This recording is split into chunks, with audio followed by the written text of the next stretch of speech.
नमस्कार दोस्तों, मैं हूं आपका होस्ट और दोस्त राजीव पांडे और आप देख रहे हैं भोजपुरी प्लेनेट। आज की इस रिपोर्ट में हम बात करने जा रहे हैं भोजपुरी फिल्मों के वर्सेटाइल एक्टर यश कुमार की आने वाली एक धमाकेदार फिल्म के बारे में। इस फिल्म के ट्रेलर का रिलीज डेट अनाउंसमेंट कर दिया गया है और अब इस फिल्म को लेकर काफी ज्यादा चर्चाएं शुरू हो चुकी हैं। तो आज की इस रिपोर्ट में हम आपको इसी के बारे में पूरी जानकारी देंगे, तो वीडियो में लास्ट तक बने रहिएगा। वीडियो पसंद आए तो लाइक शेयर जरूर कीजिएगा। तो चलिए आप सभी का ज्यादा वक्त न लेते हुए वीडियो की शुरुआत कर लेते हैं। भोजपुरी इंडस्ट्री में एक से बढ़कर एक धमाकेदार फिल्में देने वाले अभिनेता यश कुमार की आने वाली एक धमाकेदार फिल्म के ट्रेलर का अनाउंसमेंट कर दिया गया है। आपको बता दें कि अभिनेता यश कुमार की आने वाली इस धमाकेदार फिल्म को अजय श्रीवास्तव प्रोडक्शन और अक्षत फिल्म इंटरनेशनल के बैनर तले बनाया गया है। बात करें यश कुमार की आने वाली इस धमाकेदार फिल्म के बारे में तो आपको बता दें कि यश कुमार की आने वाली इस धमाकेदार फिल्म का नाम है घर वाली बाहर वाली 2।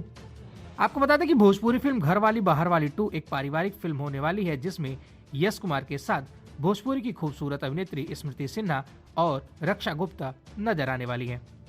बात करें भोजपुरी फिल्म घर वाली बाहर वाली 2 के बारे में तो आपको बता दें कि ये भोजपुरी फिल्म बहुत ही रोमांटिक और पारिवारिक फिल्म होने वाली है, जिसमें आपको यश कुमार, रक्षा गुप्ता और स्मृति सिन्हा जैसे दिग्गज कलाकार नजर आने वाले हैं। चलिए अब आपको बता दें कि भोजपुरी फिल्म घर वाली बाहर वाली 2 के निर्माता के बारे में तो आपको बता दें कि भोजपुरी फिल्म घर वाली बाहर वाली के 2 के निर्माता है संजय सिन्हा और अजय श्रीवास्तव। वहीं इस फिल्म के निर्देशन का जिम्मा संभाला है अजय श्रीवास्तव ने। चलिए अब आपको बता दें कि भोजपुरी फिल्म घर वाली बाहर वाली 2 के ट्रेलर को कब और किस यूट्यूब चैनल के माध्यम से रिलीज किया जाएगा। तो आपको जाते जाते बता दें कि भोजपुरी फिल्म घर वाली बाहर वाली 2 के ट्रेलर को कल यानी 5 फरवरी को सुबह 6 बजे यस्सी फिल्म्स के ऑफिशियल यूट्यूब चैनल से रिलीज किया जाएगा।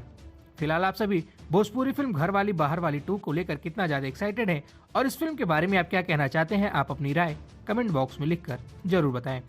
वीडियो अच्छी लगी हो तो वीडियो को लाइक शेयर कर दीजिएगा। चैनल पर पहली बार आए हैं तो चैनल के सपोर्ट के लिए चैनल को सब्सक्राइब करके बेल नोटिफिकेशन जरूर ऑन कर लीजिएगा। तो चलिए मिलते हैं किसी ऐसी ही और भी धमाकेदार खबरों के साथ। तब तक के लिए नमस्कार।